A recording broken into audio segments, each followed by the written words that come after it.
Isang mapagpalang araw sa ating lahat. Ako po si Salina Espaloma at ngayong lahat ko natunan para sa daily devotion na pinamagatang Vision Ignites Undying Hope.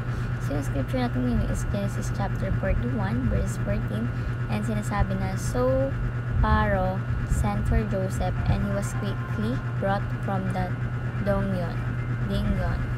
When he had changed his clothes, he came before Pharaoh.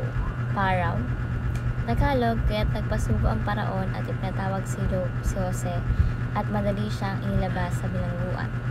At nang siya'y makapag-ahit at makapagpalit ng damit ay pumunta sa paraon.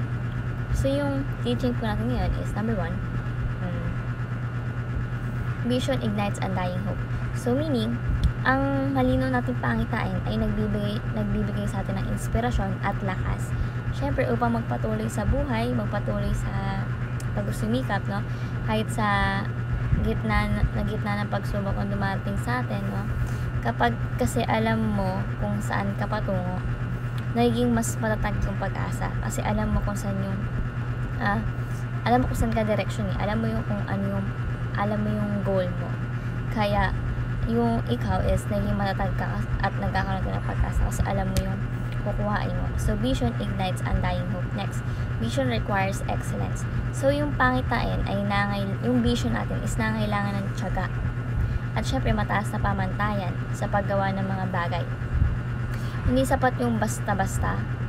Kasi dito sa vision natin kailangan ng dedikasyon upang makamit natin yun. Syempre, kapag may dedikasyon ka sa pangarap mo, maabot mo yun. Pero kung ikaw yung basta-basta ka na lang or basta go ko na ng go, hindi mo pinag-isipan kung anong plano mo, kung anong proseso mo, parang hindi ka magtatagumpay. Kumbaga siguro parang failed ka. Siguro yun yung ginagawa. Kaya kailangan is may dedication ka para makamit mo yun. So vision requires excellence. Next, vision becomes reality in due time. So yung vision is natutupad sa tamang panahon, no? Basta't may pananampalataya ka at pagsusumikap. Siyempre, ang bawat hakbang ay papunta sa katuparan nun. Hindi naman kasi pwede mo agad makuha yung goal mo. May proseso yan. May pagsubok na darating sa'yo. Siyempre, pagsubok na yun, learnings yan. Para sa mga susunod pang pagsubok sa'yo is alam mo na yung gagawin. Hindi ka na panghinaan ng loob, diba? So, vision becomes reality in due time. So, bilang application, number 1, develop resilience and staying power. Meaning, kailangan natin maging matatag at hindi basta-basta sumusuko kahit mahirap yung sitwasyon mo sa buhay. No, ang pagiging matyaga ay susi upang maabot ang iyong mga pangarap. Yes, kapag may tyaga, may nilaga. Sabi nga. So, halimbawa dito, sa tuwing babaksak niya rin, may student. Ako, student. So, may mga ibang student na sa tuwing bumabaksak sa exams, ang estudyante is muling bumabangon, hindi siya sumusuko, no? So, nag-aaral ng mas mabuti pa, no? At hindi tumitigil hanggang magtagumpay. So, ganun din po ako, no? Kapag ako may mga babang subjects, laban na sa buhay. Kasi, grades doesn't define you naman. So, laban lang. Kasi, parang learnings na yan. So, develop resilience and staying power. Next, remain excellence and faithful.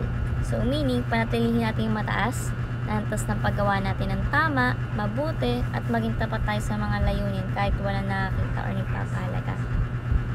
Example, may empleyado na gusto ma-promote sa mas mataas.